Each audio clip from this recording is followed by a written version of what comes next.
Hai semua, saya Cikgu Tang. Hari ini Cikgu akan membincangkan bab 5, Institusi Kewangan. 5.1.1 Tarifan Institusi Kewangan.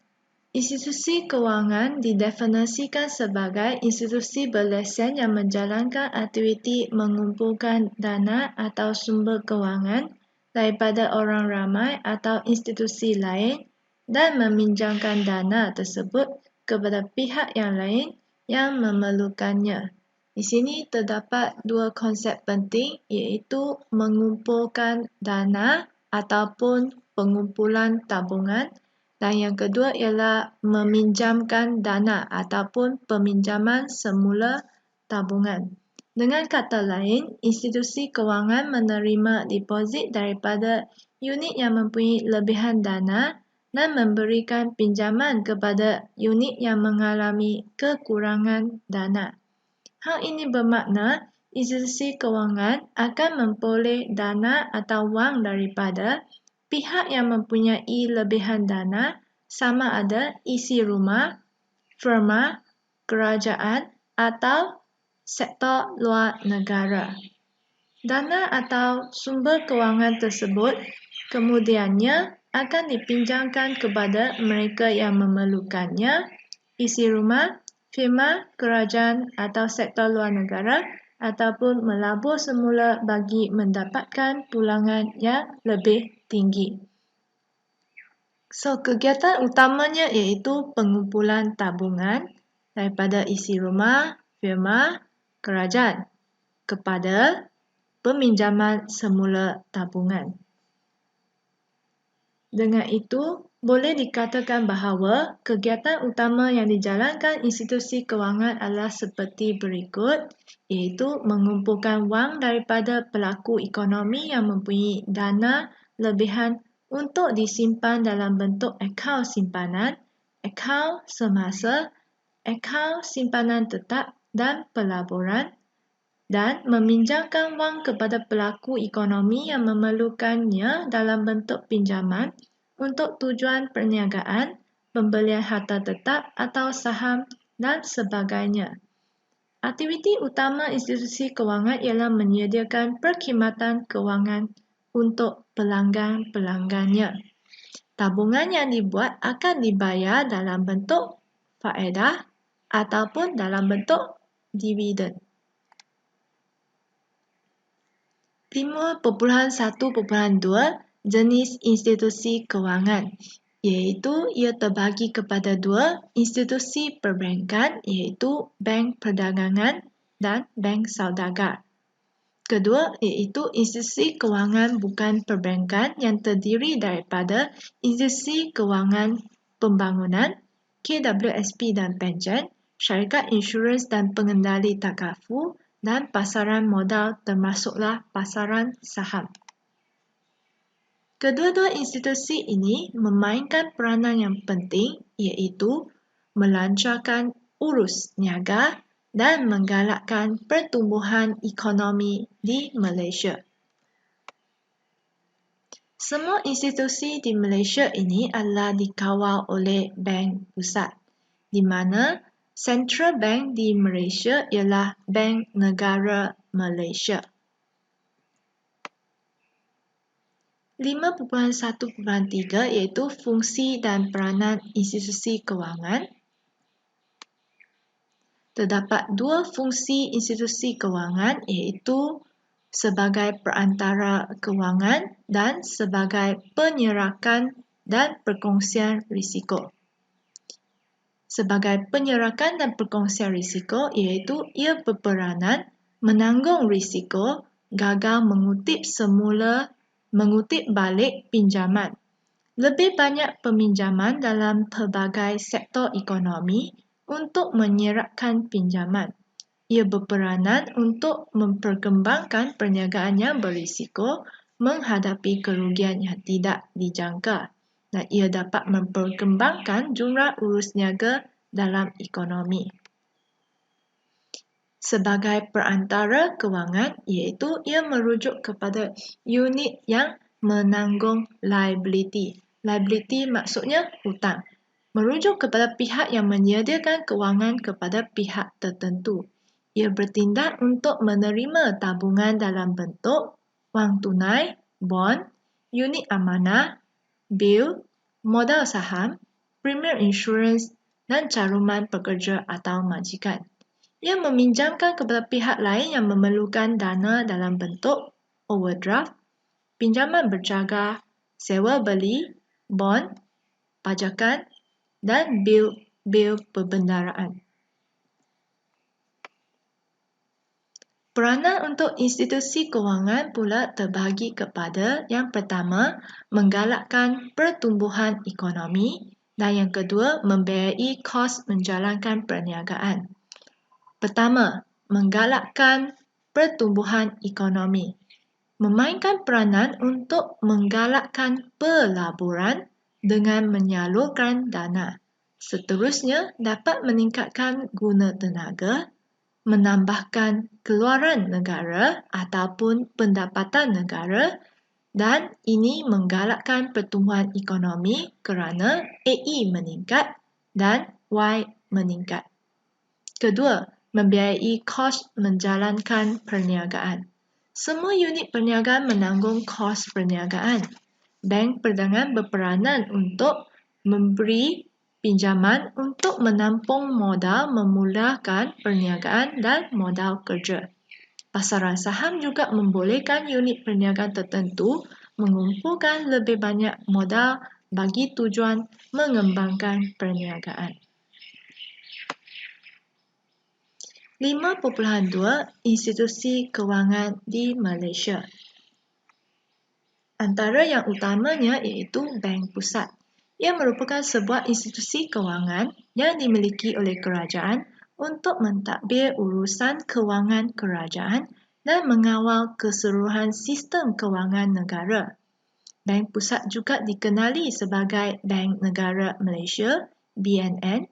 BNN ialah bank kerajaan dan penubuhannya dapat membantu kerajaan dalam mengawal sistem kewangan negara.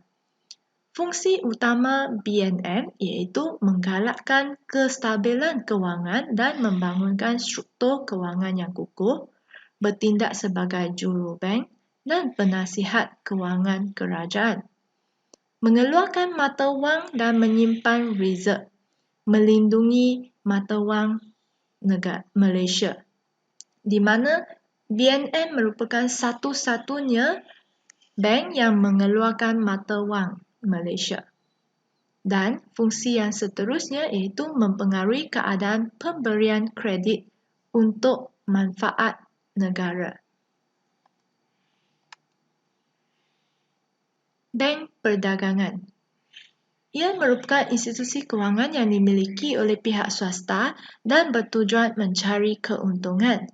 Terdapat dua jenis skim yang dijalankan di Malaysia iaitu skim perbankan konvensional dan skim perbankan Islam. Bank perdagangan meliputi bank perdagangan tempatan, bank perdagangan asing dan bank Islam. Bank perdagangan dikawal oleh Bank Negara Malaysia, BNM. Bank Pelaburan ditarifkan sebagai institusi perbankan yang menyediakan pelbagai produk dan perkhidmatan borong perbankan kepada syarikat korporat, pertubuhan dan perbadanan serta pembrokeran produk-produk pasaran modal dan pengurusan aset. Ia juga dikenali sebagai bank saudagar. Fungsi utama bank pelaburan ialah menyediakan khidmat nasihat korporat tentang penswastaan, membantu pengambil ahlian atau penggabungan syarikat-syarikat berhad, memberikan pinjaman bersindiket untuk membiayai projek mega syarikat-syarikat berhad, menggerakkan dana penyimpan besar melalui pelaburan dalam pasaran saham, menanggung jaminan terbitan saham baru untuk meluaskan bidang perniagaan syarikat-syarikat berhad, menjalankan aktiviti pembrokeran produk-produk pasaran modal dan menjalankan perniagaan pengurusan dana dan unit amanah. Institusi Kewangan Pelaburan (IKP). IKP ini ditubuhkan oleh kerajaan untuk menggalakkan pembangunan sektor keutamaan tertentu yang dikenal pasti dan subsektor ekonomi seperti pertanian, pembangunan infrastruktur dan perdagangan antarabangsa. Umumnya, IKP merupakan pakar dalam penyediaan pembiayaan jangka sederhana dan jangka panjang bagi projek-projek yang mungkin mempunyai risiko pasaran yang tinggi. IKP terus maju dan memainkan peranan penting untuk pembangunan sosioekonomi.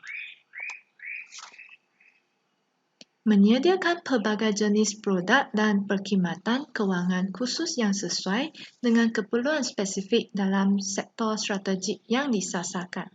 IKP yang berada di Malaysia iaitu Bank Perusahaan Kecil dan Sederhana, Bank SME, Bank Pembangunan Malaysia Berhad, Bank Kerjasama Rakyat Malaysia Berhad ataupun lebih dikenali sebagai Bank Rakyat, Export-Import Bank of Malaysia Berhad Exim Bank, Bank Simpanan Nasional BSN, Agrobank, dan BNN merupakan badan pengawal dan penyelia pusat bagi IKP.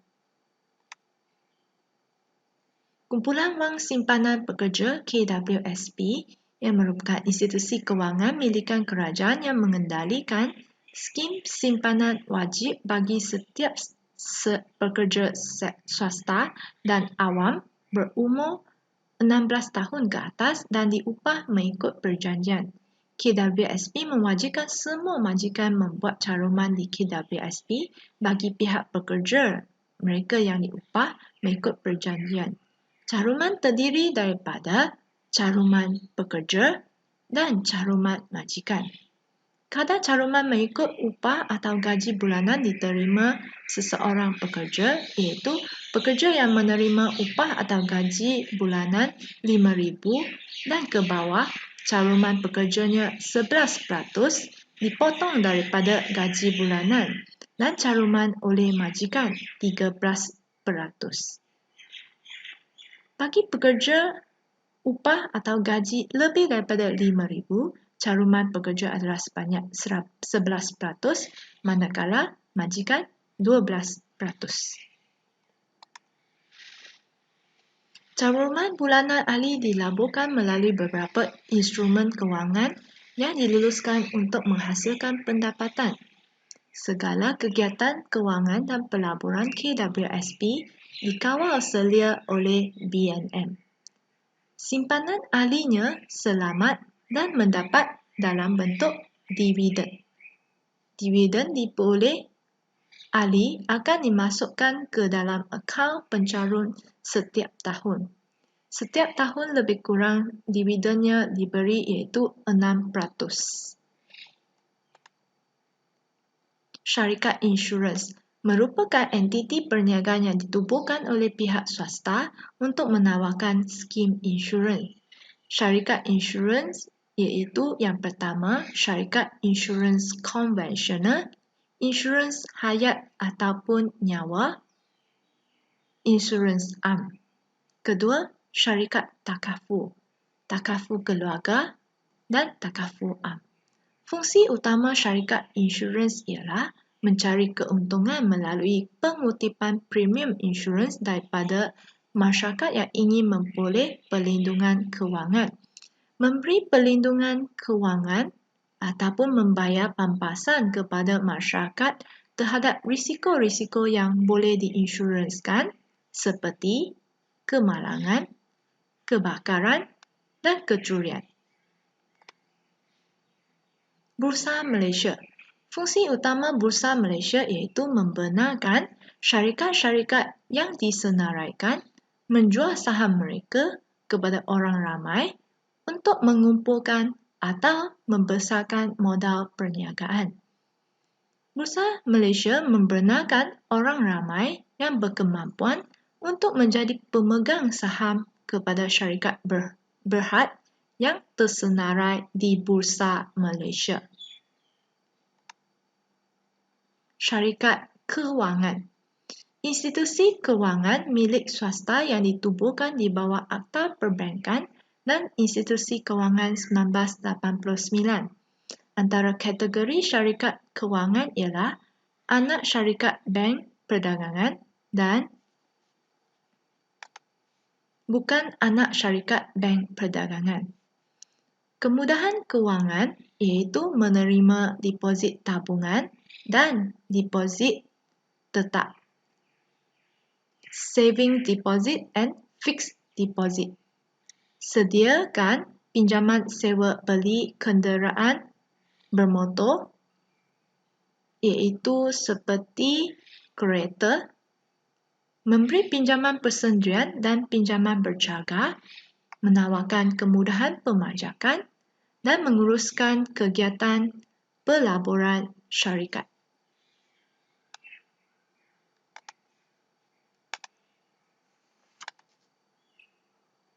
5.3 Institusi pemberi kredit. Agensi pemberi kredit adalah seperti bank perdagangan, syarikat insurans, koperasi, Amanah Ikhtiar Malaysia AIM, pajak gadai dan pemberi pinjaman berlesen. Bank perdagangan. Fungsi bank perdagangan sebagai pemberi kredit iaitu jenis kredit yang disediakan oleh bank perdagangan adalah seperti pinjaman sewa beli, pinjaman tidak berjaga, kad kredit, kemudahan overdraft dan mendiskaunkan bil-bil pertukaran. Syarikat insurans. Terdapat dua jenis pinjaman yang ditawarkan iaitu pertama, pinjaman polisi. Kedua, pinjaman premium automatik. Koperasi. Tujuan pemberian kemudahan kredit iaitu untuk meningkatkan taraf kewangan atau perniagaan ahli atau pelanggannya. Kedua, memperoleh pulangan yang saksama. Antara sumber dananya iaitu kutipan yuran daripada ahli koperasi, deposit atau pinjaman daripada ahli koperasi, deposit atau pinjaman daripada orang yang bukan ahli koperasi. Jenis-jenis kemudahan kredit adalah seperti pinjaman berjaga, mereka memerlukan harga, tempoh bayar balik boleh melebihi 15 tahun. Pinjaman tidak berjaga iaitu tidak perlukan harta, tempoh bayar balik tidak melebihi 15 tahun. Matlamat utamanya iaitu menjaga kebajikan ahli dan kadar faedah tidak membebankan. Amanah Ikhtiar Malaysia AIM. Objektif utama AIM ialah pertama, mengurangkan kemiskinan dengan menyediakan pembiayaan kredit mikro. Kedua, melahirkan usahawan dalam kalangan penduduk yang berpendapatan rendah. Ketiga, menyediakan kemudahan kewangan. Kelebihan skim AIM ialah tidak perlukan cakaran atau penjamin, mendapatkan sokongan daripada kerajaan, tiada tindakan undang-undang dan ia dilindungi daripada khairat hutang, baki hutang dihalalkan jika meninggal dunia. Kemudahan kredit yang ditawarkan adalah seperti ikhtiar penyayang iaitu untuk kegagalan projek, program kewangan mikro bandar untuk menjana potensi, ikhtiar bestari untuk kos pendidikan, ikhtiar sejahtera untuk membiayai keperluan semasa, ikhtiar rezeki adalah seperti iMesra untuk membiayai projek ekonomi maksimumnya RM20,000. iWibawa ia memerlukan modal tambahan untuk projek bermusim. iSri Kandi iaitu modal tambahan daripada agensi kewangan lain. iWawasan untuk PKS dan IKS. Pajak gadai dan Arano. Pajak gadai iaitu tempat meminjam wang dengan menyerahkan sesuatu sebagai barang gadai atau cagaran. Barang kemas biasanya adalah sebagai gadaian.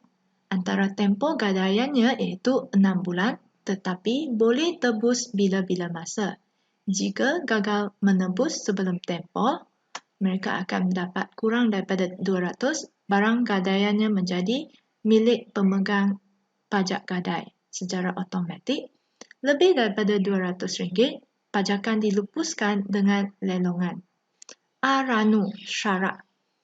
Barang berharga menjadi sandarannya terikat dengan hutang berjaga dan boleh dibayar dengannya sekiranya hutang tidak dapat dijelaskan.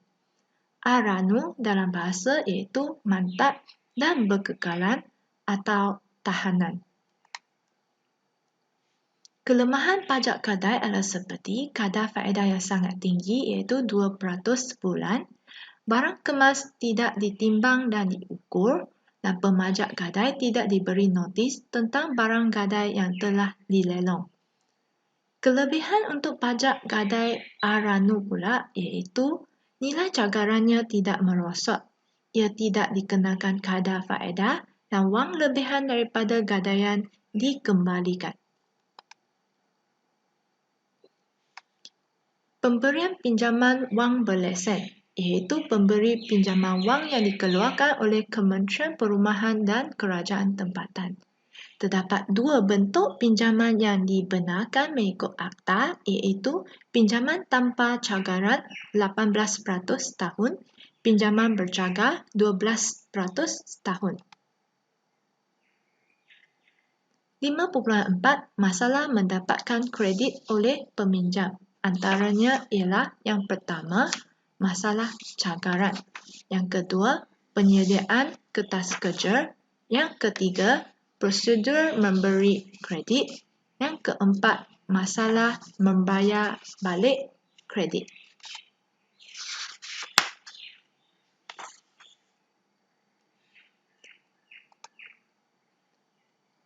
Sekian sahaja untuk video pembelajaran kali ini. Kita akan berjumpa lagi dalam video yang lain. Jangan lupa untuk like dan subscribe YouTube channel Cikgu Tang. Bye-bye.